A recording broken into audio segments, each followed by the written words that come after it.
நம்மை பாக்கியவான் என்று தேவன் அழைக்கிறார். அது என்னவென்று சிந்திக்கலாமா? 112 சங்கீதம் 5 வசனம். இறங்கி கடன் கொடுத்து தன் காரியங்களை நியாயமானபடி நடப்பிக்கிற மனுஷன் பாக்கியவான். அன்பானவர்களே, பவுல் என்கிற பக்தன் தன் அனுபவத்தில் சொல்றாரு, அன்பு என்கிற கடனை தவிர வேறு ஒன்றிலும் அகப்படாதிருங்கள் என்று அவர் ஆலோசனை கொடுக்கிறார்.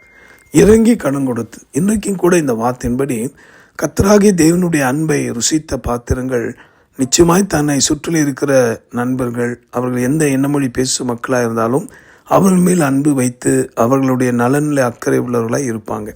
மனம் திரும்பின ஒவ்வொரு மனுஷனும், அதாவது இயேசுக்குள்ளாய் வாழ்ந்து கொண்டிருக்கிற அல்லது ஒரு மனிதனுடைய இதயத்தில் இயேசு வந்துவிட்டால் அவங்க வாழ்க்கையில் என்ன நடக்கும்னா சுபாவத்தில் மாற்றம் காணப்படும். இறங்கி கடன் கொடுத்து, இன்றும் கூட உங்களுக்கு இயன்ற அளவுக்கு உண்மையாக இருக்கக்கூடிய நல்ல குணம் கொண்ட மனிதர்கள் அல்லது உண்மையாகவே அவர்களால் நமக்கு ஒரு நன்மை என்று இருக்கும் பட்சத்தில் இறங்கி கடன் கொடுப்பது தவறல்ல. ஆனாலும் நியாயமாய் காரியங்களை நடப்பிக்கணும். இதை கேட்கிற என் அன்பானவர்களை, இன்று உங்கள் வார்த்தையில் இந்த வசனத்தின்படி நீங்கள் செய்த உதவியை பரலோகத்தின் தேவன் மறக்கவே மாட்டார். கட்டாயமாக ஏழைக்கு இறங்குறவன் கர்த்தருக்கு கடன் கொடுக்குறான். இப்போ அவ்வளோ பெரிய லெவலில் கர்த்தர் உங்களை கொண்டு போய் விட போகிறார். திரும்ப அவர் கொடுப்பார்.